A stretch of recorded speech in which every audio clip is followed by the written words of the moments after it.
Look at that. Mountain starting to poke through the fog.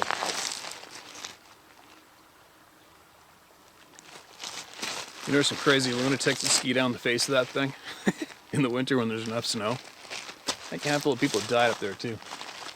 Actually, people die in the mountains around me, here, us, in our community all the time. We're in, I think Pemberton has been considered the #1 snowmobiling destination in North America. One of them, very popular, and the snow load's crazy, the mountains are crazy, and many, many people die here. Just a couple guys, local guys died just a week ago, pretty sad. And then of course we got Whistler Blackcomb, voted the international award-winning #1 ski destination in the world numerous times. And almost every year, 2 or 3 or more people go out of bounds, go missing, and end up found dead. It's the mountains in winter can be very, well, they're ruthless, they're harsh, they're nasty. They'll gobble you up and spit you out in a second. You really got to be aware of what you do and where you go. Anyway, let's get some emails shared while I'm standing here. And it's the month of January, you guys. I'm telling you right now, I'm not going to do this as often as I have this next while, all right? I'm just not going to. It's very, very, very time consuming. Okay, listen to this. Hi, Steve. In 1974, my little brother and I went fishing at a little 30-acre quarry that flooded in the 20s, just north of Antioch 2, Saturday morning, just into Wisconsin. I was 15 years old at the time. I always went down there fishing for the big bluegills, and my dog always came with. It was on the northeast side of the quarry, where there was no houses. While fishing there, I did notice a nasty smell, but I just figured it was dead fish. And while fishing, we did hear some noise in the forest behind us, and a few times called out to the dog, which never came out, which was strange. But we live a mile from there. I just figured she went home. At about noon, we walked back around the side of the lake and came to the old farm, where you could rent old wooden boats to take out fishing. My brother looked back and said, "Look, that tree moved." I said, "Oh, bullshit." But looked, was around the corner of the lake about 150 yards away where we were fishing, and it did move. So we both watched it. And it picked up a log and threw it in the water with both hands over its head. We saw the splash. Then it stopped and looked at us. We looked at each other for about a minute, and then it walked off into the forest. So we went home a little bit shaky. The next morning I told my dad what we saw, and he said he heard loud crashing through the cornfield that night across the road from our house. The next Monday at school, I told one of my buds about it, and he told me to tell Pat my story, another buddy, so I did. He said that him, Skip, and Jerry were driving home down a 6-mile-long gravel road, no houses, except for 8 houses at the end of the road by the lake. They were driving to get home late Sunday night, and they saw him cross the road in front of them. That was about 8 miles south of the crow's flies, away from where we saw it the day before. So 2 weeks later, there was an article in the Chicago Tribune. I believe it was the same name of the newspaper, and the article said there was a sighting of a skunk man walking along the railroad tracks. I forgot the name of the town, but Jolie 2. Oh, Jolie 2 sticks in my mind. Joliet 2 sticks in my mind. That reported the sighting of it. The town was 30 miles southeast of Antioch. Antioch? Or Antioch? Whatever. Thanks, love to hear about other sightings, Ray. Okay, Ray. Thank you for sending that email in, man. And obviously, I guarantee there's going to be somebody from that community watching this channel, without a doubt. We got, what, 3 million views a month here. I think we probably got almost every single city in North America covered, right? And I'll bet you somebody's going to email or comment about what you just emailed in the comment section of this video, or else they're going to email me. I'll guarantee it. It's crazy how frickin' popular it is. It's endless. What's this one? Here's the next one. To begin with, congratulations on surviving 2020. We that have are truly blessed. We live in Eastern Oregon and spend most of our time in the mountains.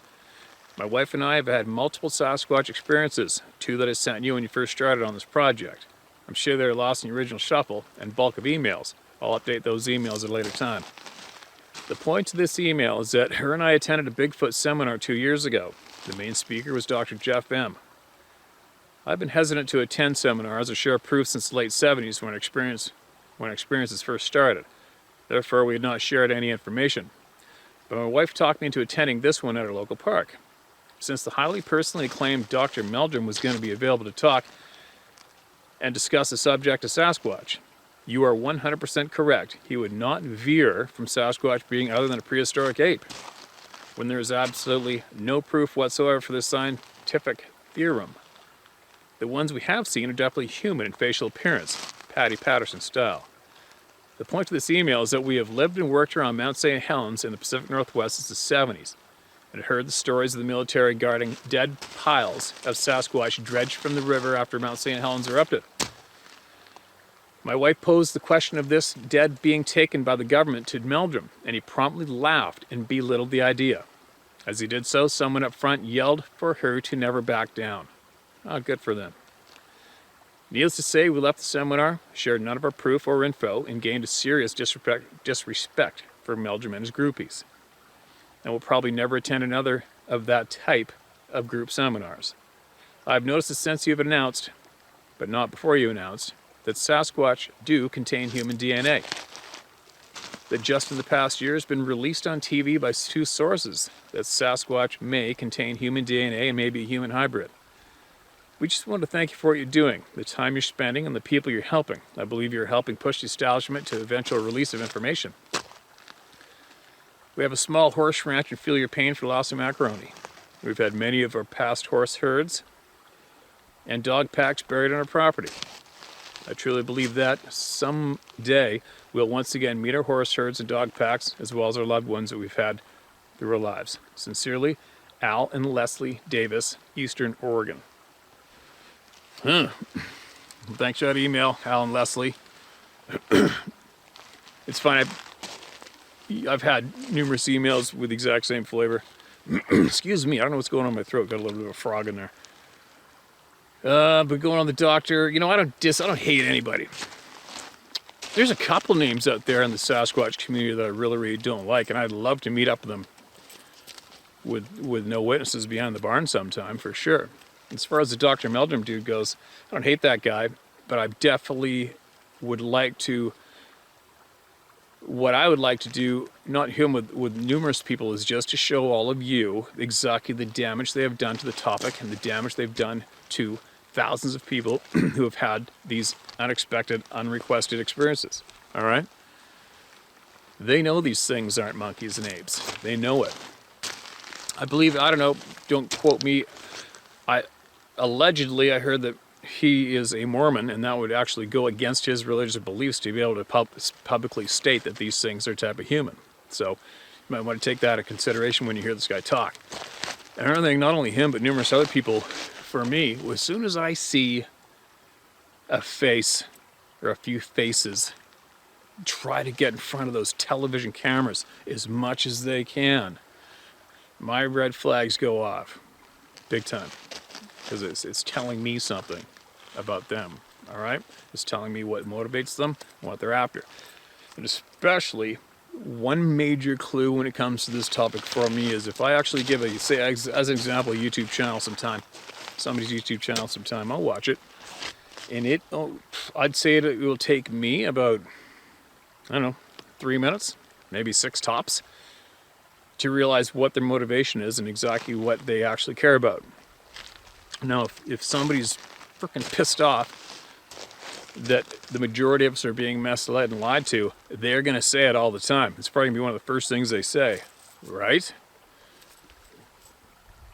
If they're frustrated and absolutely concerned with the fact that there's tens of thousands of innocent human beings out there, good people, who have had their lives trashed because of seeing these things, and they're trying to rectify that and help those people, you're going to hear it coming out of their mouths nonstop, and it's going to be coming out of their mouths from the first time they put their ugly mug in front of a video camera. Show me I'm wrong, right? So I guess I'm probably just saying that to let you guys know that there's not very many people I listen to when it comes to this topic. Not too many. People who I do listen to, I like to watch them. I like to watch and learn from them. A lot of people don't speak and don't share publicly everything they know. But if you watch intelligent people, watch them, listen to them, see what they're actually focusing on in life today. All right, and I'm going to use it just as an easy example. is Dave Politis. I got huge respect for him. Honest man. Past law investigator. And he wasn't a Bigfoot Sasquatch enthusiast, and he barely is right now. But he was approached to investigate the topic, and he found out on his own that they are very real. And he also is responsible, partly responsible, for obtaining over 100 DNA samples, which all point to human hybrid. There's no way getting out of it. Now, I want you guys to look into yourselves and tell me exactly how many times you've seen David Politis running through the woods at nighttime, banging on trees and whooping in the night. How many times have you seen that very, very intelligent man do that? 0. Why is that? What's he focused on now? Where does he put his time and effort now? What's his message now? See? You see what I'm getting at? I watch the people who know, the intelligent people who know and truly care, and I watch them. I see what they've done, what they have done, what they've delivered to the public, what they do with the public, what they do with the public eye, in the public eye. And I try to see exactly what they are focusing on themselves at this stage of the game. Picking up what I'm putting down?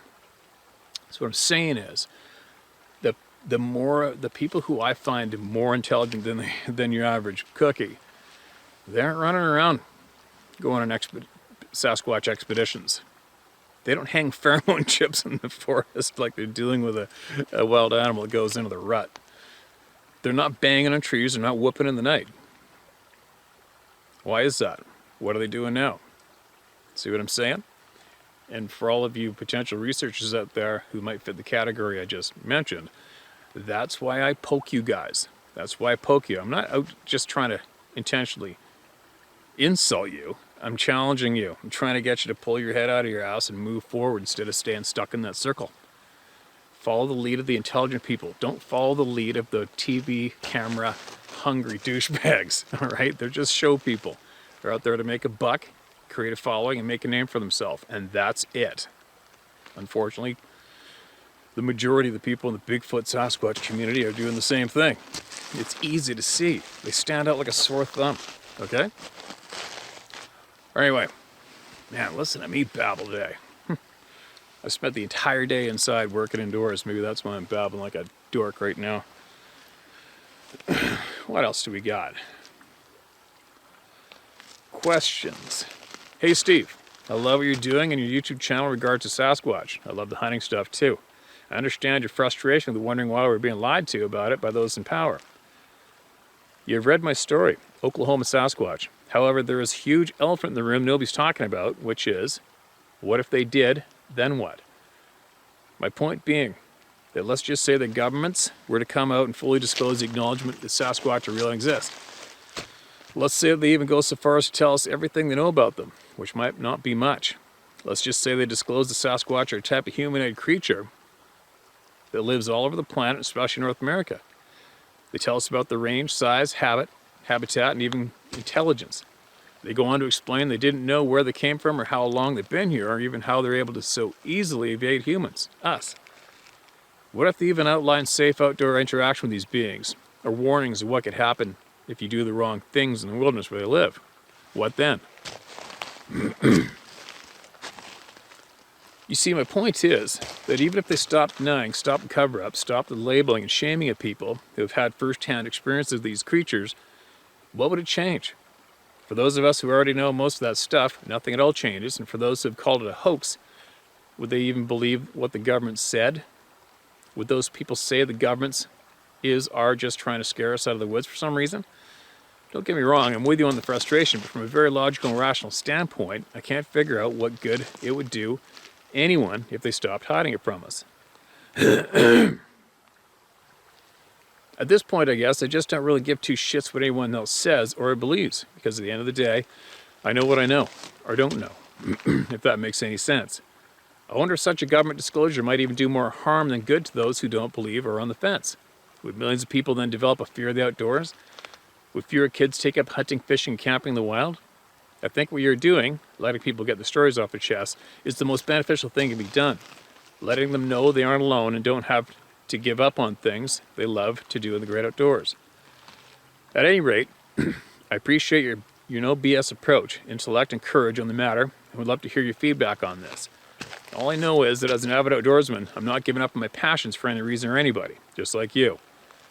Not sure if this is a subject you want to tackle on YouTube or what, but if you feel like it's a valid question and you want to share with your audience, you have my blessings either way.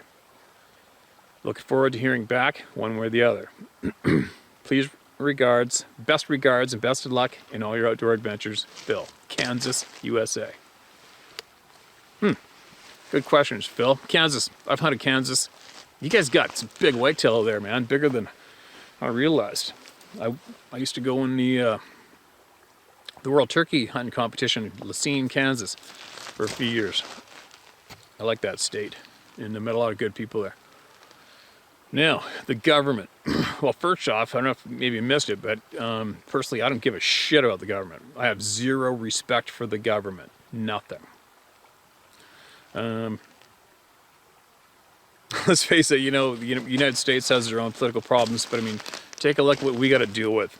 We have a silver spoon-fed little imp who his only qualifications and skills in life was a snowboard instructor and a drama teacher, and that's it. And they stuck that little prick in the position of being a so-called leader of a country.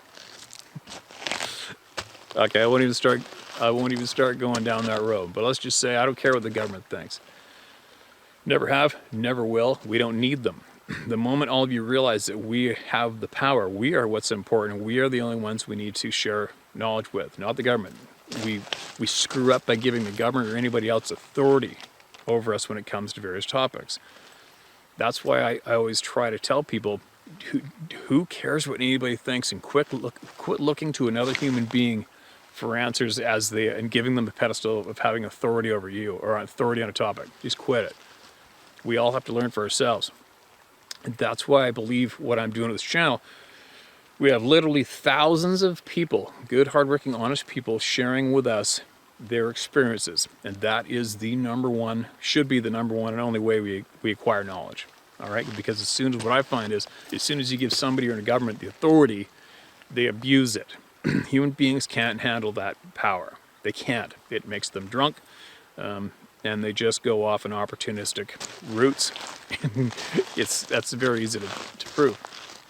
Now, what if, let's just say whoever is possibly in control of the knowledge shared with the community or a country, let's just say they did acknowledge the existence of these beings. What good would it do? Well, I firmly believe the good it would do, first off, it would allow innocent people, to make choices for them, whether it come to where they want to go camping for that weekend, where they want to let their kids play, where they want to purchase a house, where they want to go for employment, where they do or don't want to go armed or unarmed to protect their family. I think that's very, very important. That's a very important point, I think, of how we would benefit if these things were publicly acknowledged to society. What else? Another thing for me too is it's not just about these things. What I feel that the Sasquatch topic is possibly one of the easiest examples to show everybody that there is much, much more going on around us and where we live. I think it's probably the Sasquatch topic is probably the easiest way to show everyone that we are being lied to, and we are being manipulated, misinformed, and misled. At this point of the game, I'm pretty certain that our education system is a sham from the second we go there in grade 1. That's just me, though. You gotta look into yourself and form your own opinion, right? So, the Sasquatch thing, I am not myself personally, I'm not tunnel visioned on Sasquatch and the Sasquatch topic. My brain is probably a few levels beyond this topic as I go and I learn for myself. But in the meantime, the casualties that I'm aware of, excuse me, but meanwhile, the casualties that I'm aware of good, honest, hardworking, innocent people is not acceptable. It's just not acceptable. So as I'm going on my ride of getting knowledge and experiencing and living, when I'm going to help as many of those people as I can. That's just what I'm going to do. Nobody's going to be able to stop me. And I think that's very important. So hopefully you don't think that what I'm trying to do is get mainstream to accept the existence of these beings. Mainstream is the enemy right now. Mainstream media, news sources are the enemy. If not even just the entire educational system is probably the enemy as well. Again, my feelings. So I don't need anybody to publicly acknowledge these things. I just don't. I have a feeling my voice, other voices like Carpenter's voice, David Pilatus, numerous other people. I gotta go down the name column for a ways. Is people like that are getting the honest truth out to all of you who are curious of the truth and need assistance. That's what this is about. Mainstream acknowledgement, who gives a shit? Who cares? Doesn't matter. You know, as an example, I flew into Montreal at nighttime a week ago, I think. Flying over Montreal, looking down, seeing the traffic and the people in the buildings, a huge concrete jungle. And one of the thoughts I had was, wow, look at all those people down there. That a topic such as this will never, ever, ever be on their plate, have no value to them whatsoever in their lifetime. It just won't. So that's another way I think about it. I see it is the amount of people on the face of this planet where this topic just will not matter is pretty substantial, right? So again, why would you even want to lead a crusade to get this topic publicly acknowledged? It's kind of a waste of time. And the majority of people are so brainwashed and misled, they would never be able to accept it anyway. They just wouldn't. And the examples of that, sadly, in mainstream are pretty prevalent as well, right? So no, I think for me, the benefit is just to help my fellow person understand what it is they experience so they're not deemed crazy, so they don't lose their marriage over it or lose their job, the respect for their children. They don't lose their passions for the outdoors. And once again, they could possibly gain the confidence to enjoy their home, their rural home, property without having to pull the stakes up and move to the concrete jungle, which is so unfair. It's ridiculous, right? So I think I'd have to go back and read your whole email in case I missed out a couple of questions from a man, but hopefully I covered exactly what you're getting at with my retort to those questions. But I think that's very important. People got to start standing together. People need to understand that we're the people. We are who counts, and we need to support each other and share knowledge with each other, because that's the only place we're going to get honest knowledge from is from each other. That's it. Anyway, there you go. How's that for a little bit of a babble?